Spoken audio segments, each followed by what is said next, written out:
নমস্কার, আমি মিতালি।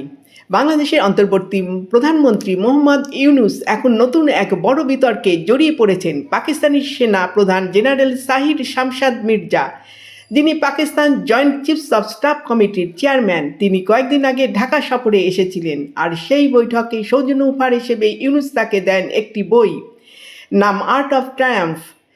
কিন্তু বিতর্কটা শুরু হয় এর কভার নিয়ে। সেই কভারে দেখা গেছে ভারতের উত্তর পূর্বাঞ্চল, আসাম, ত্রিপুরা, মেঘালয়, মণিপুর, নাগাল্যান্ড, এমনকি পশ্চিমবঙ্গের কিছু অংশও বাংলাদেশের ভেতরে দেখানো হয়েছে। ছবিটা মুহূর্তে ভাইরাল সোশ্যাল মিডিয়ায়। ভারতের কূটনৈতিক মহলে এই ঘটনাকে দেখা হচ্ছে এক অতি সংবেদনশীল পদক্ষেপ হিসেবে।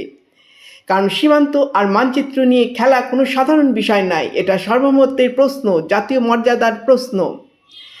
ইউনূস সাহেব, বই উপহার দিন, বন্ধুত্ব গড়ুন, তাতে আপত্তি নেই, কিন্তু ভারতের ভূমি, ভারতের মানচিত্র, এই মাটিতে হাত দেওয়ার সাহস যেন কেউ না দেখায়। কারণ ভারত বন্ধুত্ব করতে জানে, কিন্তু প্রয়োজনে সীমান্ত রক্ষা করতেও জানে আমাদের প্রধানমন্ত্রী মোদি এবং আমাদের গর্বের সেনাবাহিনী।